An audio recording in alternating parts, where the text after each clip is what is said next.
Bienvenidos a Radio Mujeres Icónicas. Hoy presentamos Destino, un texto sobre la vida y obra de Rosario Castellanos. Aleluya, לעולם.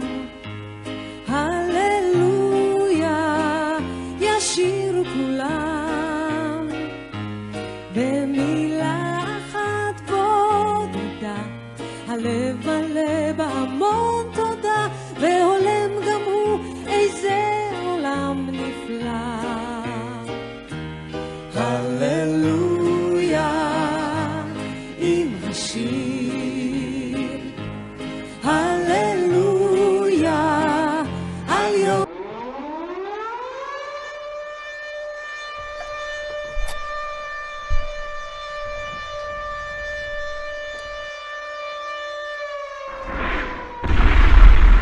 בהשראת החנוכה, מעוז צור ישועתי וחנאי השבע. שבטי מעוז של להקת פיקדון. השיר הזה כתבה נעמי שמר בעקבות סיור שערכה בקו התעלה, ובעקבות מפגש שהיה לה שם עם החיילים ששבו בקו והחזירו את הקו.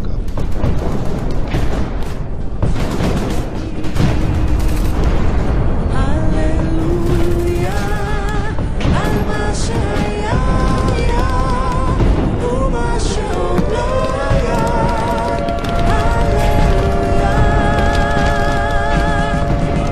הללויה, הללויה לעולם, הללויה ישירו כולם, והענברים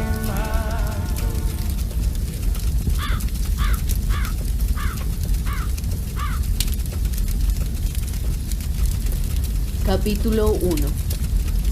7 de agosto de 1974. Israel.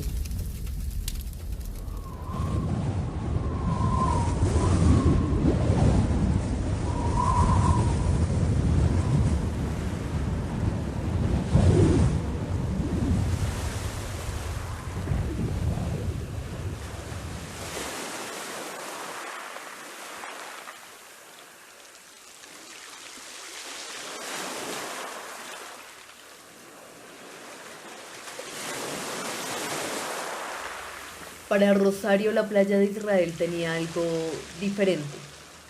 Tal vez era el color del mar.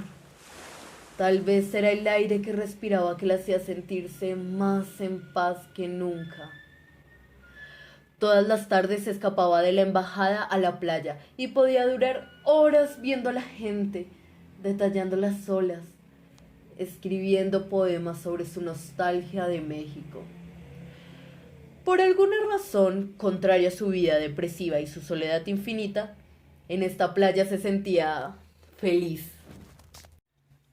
Heme aquí suspirando como el que ama y se acuerda y está lejos.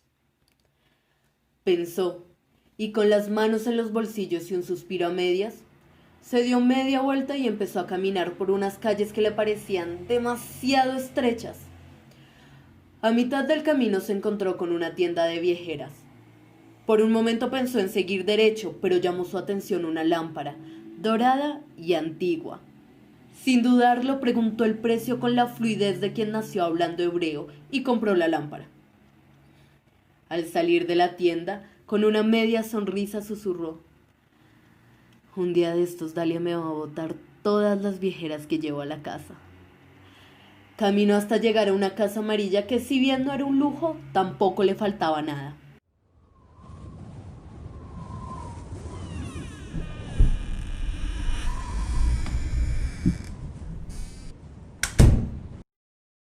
Entró y la recibió una voz del piso de arriba. Rosario, ¿eres tú? ¿Quién más va a ser? No lo sé, mujer. Esta ciudad cada día está más peligrosa. ¿Cómo te fue? Bien. Compré una lámpara antigua para que le dé más vida a la casa. Tú y tu manía de comprar viejeras. ¿Es que acaso el sueldo de embajadora no te alcanza para comprar una nueva? No empieces con tus reproches, Dalia. ¿Llegó algo? Nada. Hoy tampoco recibiste cartas. Rosario da un leve suspiro y piensa que tal vez por fin Ricardo se olvidó de ella. Va a la cocina y se prepara un agua aromática mientras piensa en su vida y en el único hombre al que amó. Mientras prende la estufa, recuerda la primera vez que se vieron en la universidad. Nunca lo admitió, pero desde ese primer día quedó flechada del joven que soñaba con ser un gran filósofo. Piensa en su primer beso detrás de la Facultad de Letras y no puede evitar sonreír. También recuerda ese primer adiós con cariño. Y después España. Meses enteros esperando recibir una carta de ese hombre y nada. Solo una espera y una soledad eterna.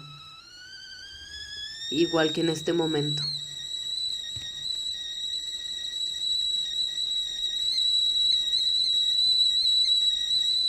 Pero Rosario, niña, avíspate. ¿No ves que ya está hirviendo el agua? Le dice Dalia sacando a Rosario de sus pensamientos.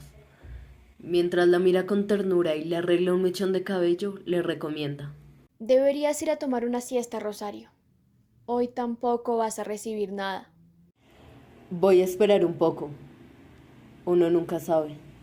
Bueno, Rosario, si te vas a quedar aquí en la sala estorbando, mejor cuéntame algo. Cuéntame de México, de ese tal Chapiás. Chiapas. Se dice Chiapas. Ay. Está bien. Presta mucha atención que te voy a contar la historia de mi vida. Empecemos por Chiapas y las historias de mi nana. Eso fue por allá por 1934, 1935.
Capítulo 2.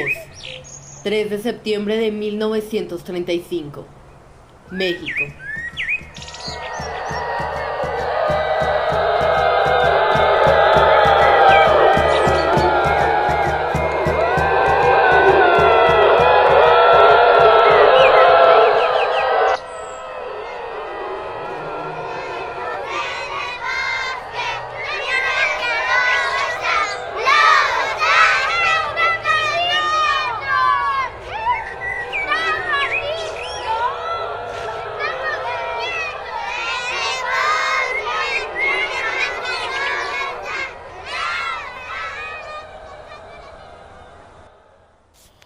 Es muy feo, dice una niña extrañada. Rosario, es tu hermano. Eso no le quita que sea feo, dice la niña en voz baja mientras sale de la habitación. Baja las escaleras con un montón de sentimientos mezclados. Es mi hermano. Debería estar feliz, pero no lo estoy. Piensa mientras se dirige instintivamente a la alcoba de su abuela, o como ella siempre le ha dicho, su nana. Su nana siempre la ha guiado a través de mundos fantásticos e historias increíbles de indígenas. También le ha leído un par de poemas que han hecho que Rosario llore de la emoción. Así que en días como estos, cuando no sabe lo que siente y cuando la abruma la sensación de abandono por parte de su madre, siempre recurre a su abuela. Cuando se da cuenta, ya está enfrente de la puerta de la alcoba, así que golpea con firmeza. Adelante, Rosario. ¿Cómo sabías que era yo, nana? Eres la más pequeña de la casa. Nadie golpea como tú. Pues ya no lo soy. ¿No estás feliz con la llegada de tu hermano? No. Nana, ¿soy una mala persona? No, mi niña, para nada. Malos los señores que desterraron a Mayavita y a su madre. ¿A quién? Ven, siéntate y te cuento la historia de Mayavita. Rosario se acomoda al lado de su abuela con la emoción de quien se adentra en una nueva aventura. Y juntas se sumergieron en historias, leyendas y mitos de los indígenas como tantas veces ya lo habían hecho. Tal vez por eso, años más adelante, Rosario tendría una literatura llena de la cultura indígena. Semanas después, la niña estaba otra vez en la alcoba de su nana. Estaba contándole historias cuando súbitamente escucharon gritos de la alcoba de arriba. Rosario, niña, ve a ver qué pasó. Dice la abuela, un poco preocupada. Rosario estaba aterrada. Sabía que eran los gritos de su madre. Sabía que su hermano había estado muy enfermo, pero no quería imaginarse nada. Lentamente subió las escaleras y se asomó a la alcoba de arriba. Su mamá estaba en la cama llorando mientras sostenía un bulto inmóvil en los brazos. Su padre le estaba gritando a alguien por la ventana que llamara al doctor con urgencia. Y después se quedó parado casi inmóvil mirando por esa ventana.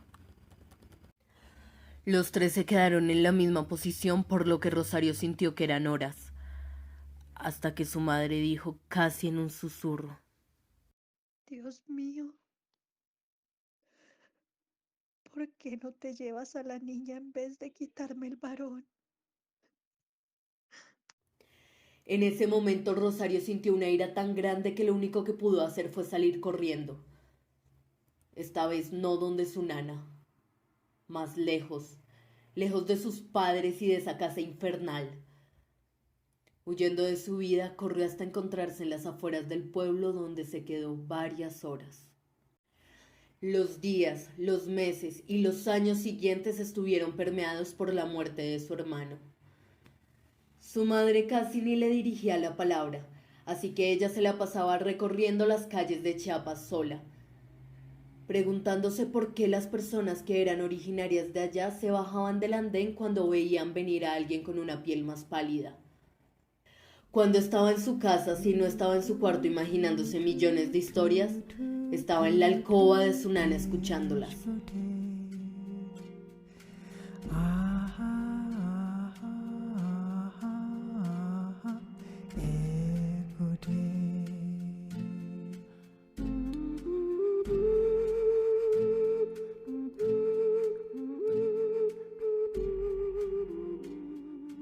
Después llegaron las muertes. Primero su nana. Rosario, que ya no era tan pequeña, duró semanas encerrada en su cuarto. El dolor de su alma era tan grande que pensó que nunca sería capaz de volver a caminar. Después su padre y de última su madre. A los 25 años lo había perdido todo menos las historias que le contaba su nana. Así que se dedicó a escribirlas. Primero con algunas modificaciones, pero más adelante solo era Rosario creando sus propias historias llenas de indígenas y por supuesto de mujeres. Empezó a escribir poesía, ensayos, novelas, cuentos y supo que su vida tenía que ser eso, escribir, nada más.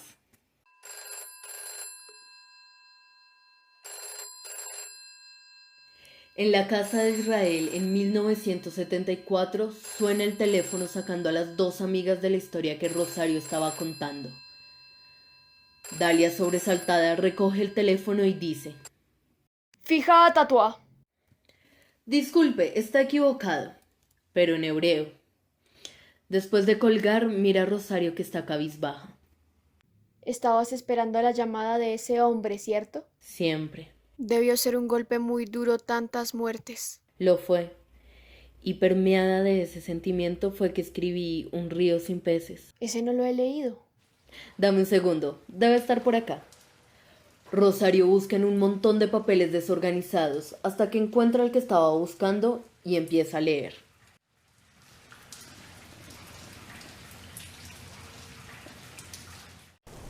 Ser de río sin peces esto he sido, y revestida hoy de espuma y hielo, ahogado y roto llevo todo el cielo y el árbol se me entrega malherido. A dos orillas del dolor uncido va mi caudal a un mar de desconsuelo.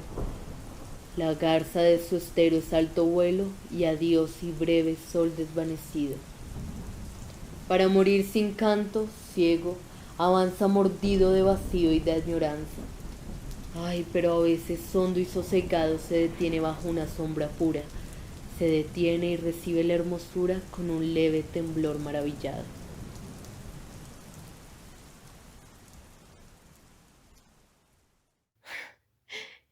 Es bellísimo, Rosario. Gracias. Bueno, pero tienes que tener historias más alegres, ¿no? ¿Historias más alegres? ¿Qué otra cosa soy más que dolor? Pero sí, tengo historias donde no se muere toda mi familia. Por 1954 ya había acabado mi travesía por Europa y volví a México.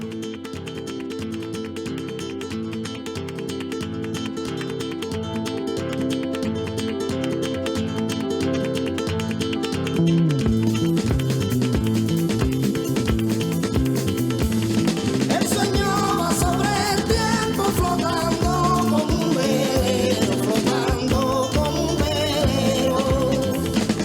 Nadie puede abrir semilla en el corazón del sueño, en el corazón del sueño.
Capítulo 3.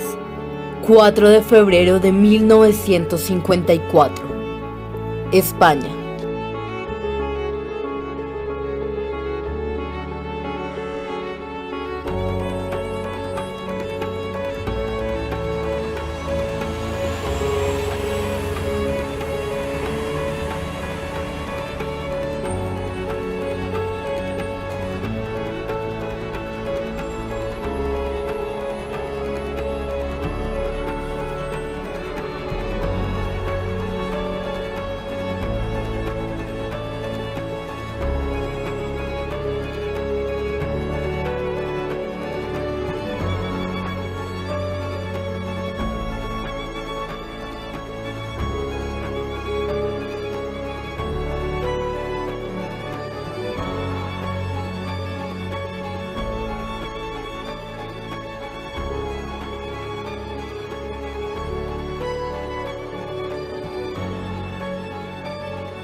Madrid era la ciudad que más le gustaba a Rosario de toda Europa. Tal vez era porque fue la primera ciudad en acogerla después de salir de México, o tal vez era porque sus calles, sus habitantes y su clima le recordaba a una mujer rebelde y solitaria.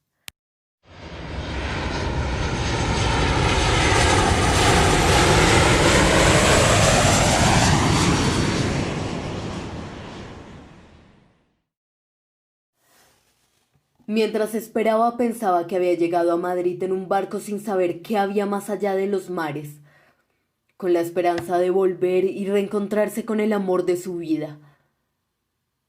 Pero ahora se devolvía a México en un avión a pesar de tenerle pánico a las alturas y sabiendo que el hombre que amaba se había casado. Peor aún, la había olvidado.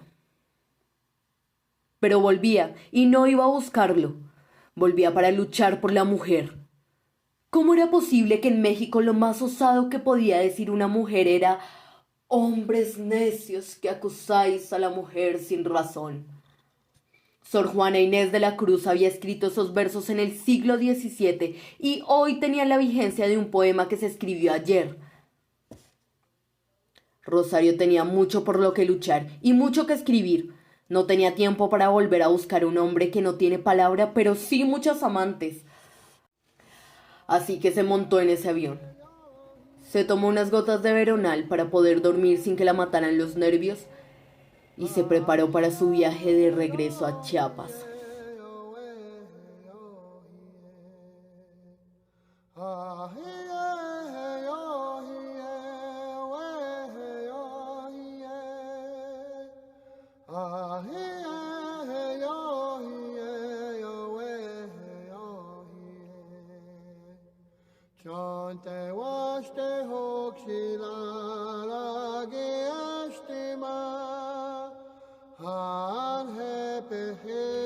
En menos de 2 semanas, Rosario ya estaba en Chiapas descargando sus maletas en su antigua casa.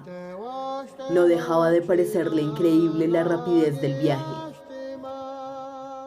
Estando en esa casa que tenía los fantasmas de sus primeros pasos y de las historias de su nana, no dejó de sentir una nostalgia abrumadora. Una tristeza tan profunda que sintió que se le iban a quebrar los huesos y una necesidad tan grande de volver a Ciudad de México para preguntarle a Ricardo por qué la había olvidado, que decidió encerrarse en su cuarto a leer y escribir. Salía muy pocas veces porque ahora más que nunca era capaz de ver las injusticias que perseguían a las mujeres y a los indígenas. Pero con todo eso no era capaz de olvidar a Ricardo. Así que un día tomó una decisión. Bajó a robarse unas cervezas y unos cigarros de la cocina. Subió al baño y se miró fijamente en el espejo mientras bebía, fumaba y lloraba. Hasta que por fin de un arrebato de rabia cortó su cabello hasta quedar completamente calva. A ver si pelona te atreves a ir a buscarlo, se dijo a sí misma. Así transcurrieron los siguientes años. Rosario en compañía de su máquina de escribir, muchos libros y un par de cigarros. No necesitaba nada más. Pero cada vez sus escritos iban teniendo más alcance y Chiapas se le quedaba pequeño, así que decidió viajar a Ciudad de México, donde daba conferencias, publicaba sus ensayos, era profesora universitaria y contestaba un par de entrevistas. Un día le invitaron a leer un par de sus poemas en una conferencia de la Casa de la Cultura. Se paró frente al público por más de que aún no dejaba de sentir ese cosquilleo en la barriga cuando tenía que hablarle a mucha gente. Pero empezó a leer con la confianza de quien no le teme a nada. Iba a la mitad del poema cuando vio de lejos una figura conocida.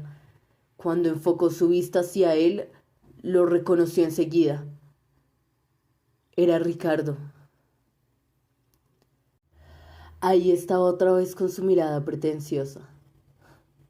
Sus trajes mal puestos, el mismo bigote de hace años y una sonrisa. Hasta aquí me gustó la historia. Otra vez hablando de Ricardo, y esa historia sí me la sé de memoria. Estuvieron juntos, después no, después sí, después se casaron y después se divorciaron. Rosario, Ricardo no va a volver. Mejor deja de esperarlo. Después de eso, Rosario se quedó sola en la sala esperando una llamada, una carta, una señal de vida de su ex esposo o al menos de su hijo. Pero sabía que no iba a llegar nada. Así que se sentó frente a su máquina de escribir y empezó a redactar.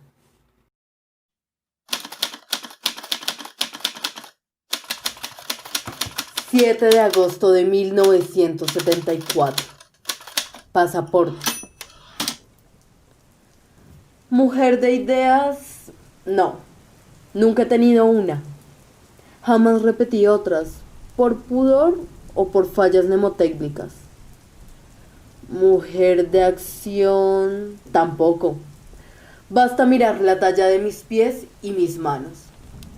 Mujer pues de palabra, no.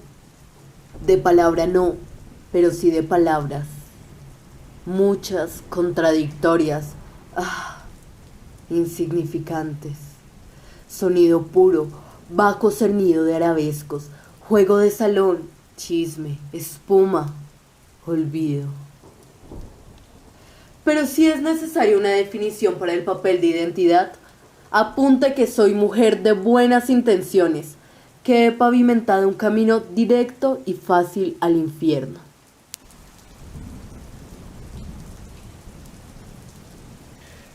Con una medio sonrisa se levanta, mira a la ventana y piensa: me cansé de esperarte, Ricardo. Es hora de que yo comience una nueva vida.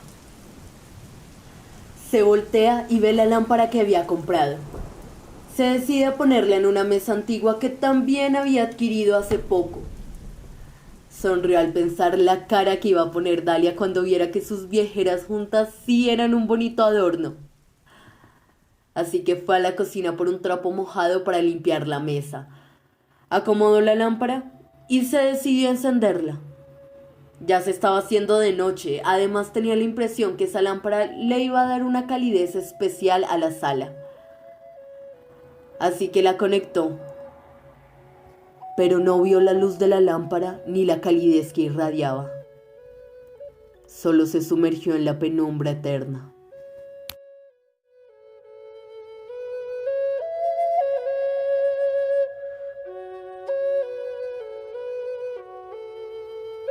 El 7 de agosto de 1974, Rosario murió electrocutada en su casa en Siria mientras